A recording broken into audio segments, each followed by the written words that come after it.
नमस्कार। प्रारब्ध पर आप सभी का स्वागत है। मैं अवनीश। गजब का देश है हमारा। बात 13, 14, 15 मार्च से शुरू होती है। पहले तो ये मामला खुलता ही बहुत देर में है। मैं बात कर रहा हूं दिल्ली हाई कोर्ट के जज यशवंत वर्मा जी की कारगुजारी।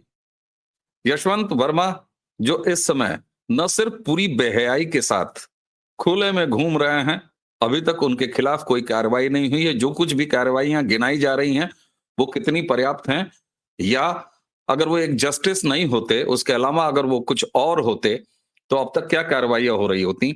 लेकिन यह व्यक्ति पिछले तमाम दिनों से पूरी जुडिशरी को अपने पीछे खड़ा होते हुए दिखा रहा है।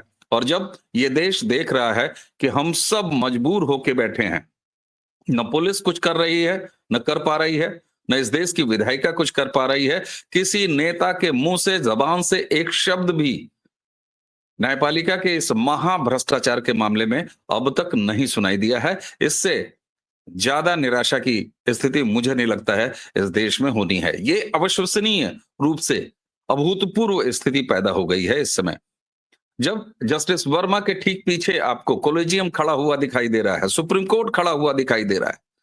मैं आऊंगा उन बातों पर भी जिन बातों को गिनाया जा रहा है कार्रवाई के नाम पर। आपने कार्रवाई के नाम पर फौरी तौर पर क्या किया, और उससे पहले ये पूरा मामला पब्लिक डोमेन में पहले तो आने नहीं दिया जाता है।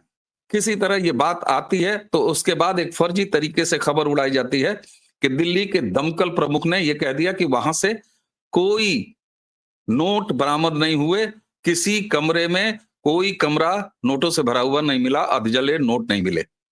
लेकिन उसके बाद फिर कोलेजियम की एक बैठक भी बुलाई जाती है, कथित रूप से आपात बैठक बुलाते हैं आप, और सजा के रूप में क्या देते हैं? सजा के रूप में सुप्रीम कोर्ट का कोलेजियम सिस्टम इन भ्रष्ट जज को सजा देता है। उसे आप इनाम कह सकते हैं कि आप दिल्ली हाईकोर्ट से अपने मूल हाईकोर्ट यानी इलाहाबाद हाईकोर्ट को लौट जाइए। ये सजा है। अब तक सोचिए, अगर कोई नौकरशाह होता, अगर इस देश का कोई उद्योगपति होता, कोई उद्योगपति घराना होता, और ये सब कुछ अगर उसके यहां हो रहा होता, तो क्या स्थिति होती? अब तक मीडिया ट्रायल भी शुरू हो चुका होता। अब तक हर जगह से उसे फांसी दो नाम के नारे भी शुरू हो गए होते। लेकिन नहीं, यहां केवल इनको विशेषाधिकार इसलिए मिला हुआ है कि ये एक जज हैं। आज भी जब ये पूरी बेशर्मी के साथ नकार रहे हैं, इन्होंने दिल्ली हाईकोर्ट के चीफ जस्टिस को अपने जवाब में ये बताया है और नकार दिया है पूरी इस घटना को। हालांकि सुप्रीम कोर्ट ने अपनी तरफ से क्या किया, उन्होंने पूरे के पूरे ये वीडियो जो आप देख रहे हैं, ये सारे वीडियो इस समय सुप्रीम कोर्ट की वेबसाइट पर अपलोडेड हैं। यानी सुप्रीम कोर्ट आज भी मान रहा है, इस समय मान रहा है कि हाँ, एक पूरा भरा कमरा नोटों से वो जस्टिस के यहां से मिला, आपके जज के यहां से मिला। लेकिन उसके बाद कार्रवाई के नाम पर अभी तक क्या है? आप सोचिए, इस देश में मीडिया में भी ये बात नहीं हो रही है। पुलिस भी रिपोर्ट किसको कर रही है? सुप्रीम कोर्ट को रिपोर्ट कर रही है। यानी कि कितने हाथ बंधे हुए हैं, जहां साफ एक भ्रष्टाचार का मामला दिखाई दे रहा है, अकूत काली कमाई का मामला दिखाई दे रहा है, चोरी का मामला दिखाई दे रहा है। और जस्टिस वर्मा ऐसे मामलों में इन्वॉल्व थे, ऐसे केसेस इनके पास हैं जिसमें इस बात की पूरी संभावना है, और संभावना अपार बनती है, क्योंकि ये कंपनी मामले, टैक्सेस, इस तरह के मामले देख रहे थे। ऐसी पीठ के अध्यक्ष थे, और आज इस समय कार्यमुक्त आपने कर दिया। लेकिन इसके अलावा क्या है? क्या ये देश मूक दर्शक बन के, मजबूर होके इस देश के संविधान को ऐसे ही आपकी पैरों की जूती में नपुंसक होके पड़े हुए देखता रहेगा? क्या ये स्थिति नहीं है? क्या ये एक विषम स्थिति नहीं पैदा हुई है इस देश में, जहां पिछले इन तमाम दिनों में पहले ये कहा गया कि नहीं मिला, उसके बाद कहा गया नहीं मिला, फिर यह हुआ कि आपने फोटो अपडेट किया, आपने इनको ट्रांसफर कर दिया, और अब एक बड़ा मजाक ये कि आंतरिक जांच कमेटी कोलेजियम सिस्टम यानी सुप्रीम कोर्ट ने बना दिया है। पुलिस के हाथ यहां बंधे हुए हैं, क्योंकि आप जज साहब हैं। आपके खिलाफ कोई कार्रवाई कैसे कर सकता है? तो न्यायाधीश हैं, मीलाड हैं, लेकिन आपके कर्म ऐसे। सुनने में ये भी आ रहा है कि आपने कहा कि यह आपकी पत्नी के पैसे हैं। अगर आपकी पत्नी के पैसे हैं साहब, तो ठीक है, आप उनका सोर्स ऑफ इनकम बता दीजिए। दुनिया भर को आप हर चीज पर फैसला देते हैं, हर चीज का हिसाब आप दुनिया भर से मांगते हैं, लेकिन आप सोचिए दर्शकों, इस देश में कितनी निराशाजनक स्थिति है कि विधायिका इनके सामने बिल्कुल किम कर्तव्य विमूढ़ और चुप होके बैठी है। सुप्रीम कोर्ट, जिसका मूल काम फैसले सुनाना नहीं है, जमानतें देना नहीं है, आधी रात को कोर्ट खोल के किसी आतंकवादी का मामला और उसके जमानत और उसकी रिहाई के बारे में फैसले देना, ये काम मूलभूत सुप्रीम कोर्ट का नहीं है। सुप्रीम कोर्ट का काम है इस देश के संविधान को परिभाषित करना। तो क्या आज ये देश, इस देश की न्यायपालिका से ये न पूछे कि साहब, जब खुले आम आपका एक जज जिसके घर से एक पूरा नोटों से भरा हुआ कमरा मिलता है, आप उसके खिलाफ क्या कर रहे हैं? हमारे इस देश के सिस्टम, हमारे इस देश की पुलिस, हमारे इस देश का कानून क्या कर रहा है? इस समय आप देखिए प्रैक्टिकली सब कुछ वाया हो रहा है। कहने को दिल्ली पुलिस उसमें इन्वॉल्व है, जांच कर रही है, उसने बयान भी लिए हैं, लेकिन वो सब कुछ एक नौकर की तरह करके और जाके सुप्रीम कोर्ट की कोलेजियम जो कमेटी है उसको जाके केवल रिपोर्ट कर रही है। उसका काम सिर्फ इतना है कि एक नौकर की तरह जो कुछ भी सुप्रीम कोर्ट कहे उस पर काम करो और उसको ले जाके सुप्रीम कोर्ट को जमा करा दो। इससे ज्यादा की हैसियत दिल्ली पुलिस की नहीं है इस पूरे मामले में। ये आपके संविधान की स्थिति है। यहां आप संविधान से ऊपर, इस देश के कानून से ऊपर हैं, इस देश के संविधान से ऊपर हैं, इस देश की मर्यादा के ऊपर हैं। आप किसी के प्रति जिम्मेदार नहीं है, जबकि आप एक पब्लिक सर्वेंट हैं।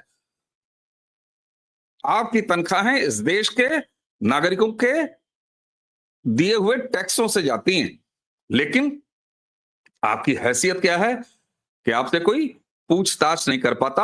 आप ही अपने आप पूछताछ करेंगे। इस मामले में अपराधी भी आपके बीच का, यानी न्यायपालिका के बीच का एक जज, जांचकर्ता भी आप, फरियादी भी आप, अपराधी भी आप, फैसला देने वाले भी आप। जरा सोचिए कितना ट्रांसपेरेंट व्यवस्था आपने खुद के लिए बना रखा है, जबकि आप हर एक को नसीहत देते हैं। ये इतनी बड़ी संवैधानिक संकट इस देश में न्यायपालिका के जरिए आया है दर्शकों, इसके बारे में गंभीर चिंतन होना चाहिए।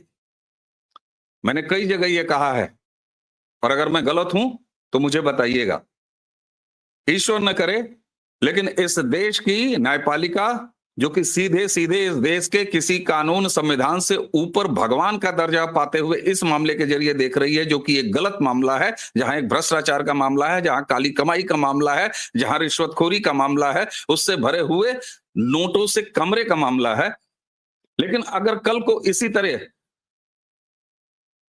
न्यायपालिका के किसी उच्च पद पर बैठा हुआ व्यक्ति अगर तानाशाही मानसिकता से ग्रसित हो जाए और वो एक दिन कह दे कि इस देश की सरकार आज से खत्म, इस देश की राष्ट्रपति अब प्रमुख नहीं है, प्रधानमंत्री प्रमुख नहीं है और मैं इस देश का तानाशाह हूं, तो यह कुछ तख्ता पलट वाली स्थिति नहीं है? जब आपने इन्हें संविधान से इतना ऊपर बना दिया है, आप एक मजाक कर रहे हैं। आप कह रहे हैं कि साहब किसी भी जज को हटाने के लिए, जबकि साफ तौर पर सारी चीजें हैं, आप खुद अपनी वेबसाइट पर अपलोड कर रहे हैं। ये सारी चीजें आप खुद कह रहे हैं कि आप अपने चैट, अपने फोन के चैट वर्मा जी हटाइएगा मत, लेकिन वर्मा जी नहीं हटाएंगे, इसका आपके पास क्या तरीका है? वर्मा जी को आप कैसे रोकेंगे? क्योंकि पुलिस के हाथ बंधे हुए हैं, क्योंकि आप जज साहब हैं, आप माननीय हैं, पुलिस कुछ नहीं कर सकती।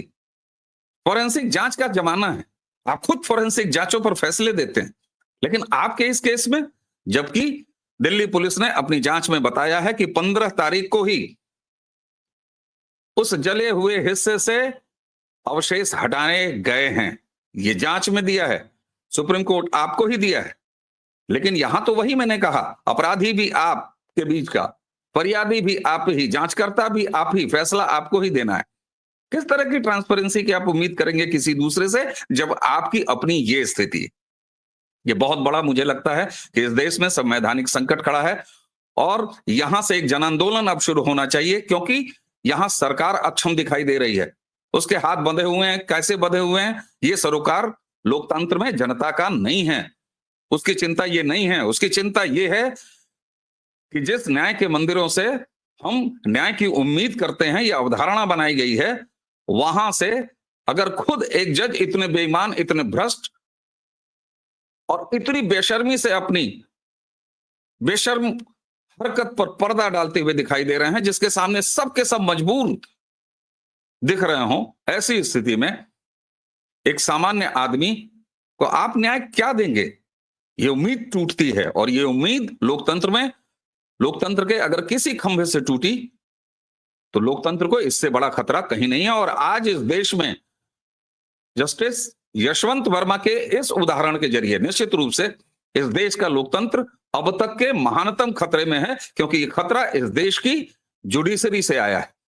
ये परिभाषित करना होगा कि आखिर इस देश का संविधान ऊपर है या कुछ लोग ऊपर हैं, क्योंकि आप कैसे इस सेवा में आते हैं, कैसे आप जज बनते हैं, ये भी सवालों के दायरे में रहा है, हमेशा से रहा है। इसलिए हमें उम्मीद है कि अब खुद सुप्रीम कोर्ट ये तमाशे बंद करेगी। आप कहते हैं कि साहब उनको हटाने से ठीक पहले हम आंतरिक जांच कर रहे हैं। कैसी आंतरिक जांच? आप दुनिया की जांच करते हैं। आपकी जांच सामान्य पुलिस क्यों नहीं कर रही है? ईडी जैसी एजेंसी क्यों नहीं कर रही है? सीबीआई जैसी एजेंसी को जांच क्यों नहीं दी जा रही है कि कितने नोट थे, कहां से आए, कैसे जले? ईडी सब पता कर लेगी साहब। ये एजेंसियां किस बात के लिए है? आप ही इन एजेंसियों को काम देते हैं। इन एजेंसियों के काम पर, जांच पर, इनकी फाइंडिंग्स पर आप फैसले देते हैं और खुद अपने दरवाजे आप इनके लिए बंद रखते हैं। ये बहुत बड़ा एक बदलाव का दौर आने वाला है। मुझे लगता है कि अब बहुत ज्यादा देर हो जाएगी अगर इस देश में व्यापक स्तर पर जुडिशरी रिफॉर्म, और रिफॉर्म नहीं साहब, इस पूरे सिस्टम को, सड़े गले भ्रष्ट सिस्टम को बदलने की आवश्यकता है। और मुझे लगता है कि तब जाके कहीं अगर सरकार का कोई रोल आए तो आए, लेकिन उससे पहले जनता की निगाहों में आप अपराधी हैं और लगातार बेशर्मी आपकी दिखाई दे रही है। इसलिए पूरी न्यायपालिका कटघरे में खड़ी है। मुझे उम्मीद है दर्शकों कि यह एक गंभीर बहस अब यहां से शुरू होगी, हम सबको शुरू करनी पड़ेगी। तो आज का ये वीडियो अब यहीं समाप्त करते हैं। दीजिए मुझे आज्ञा। नमस्कार।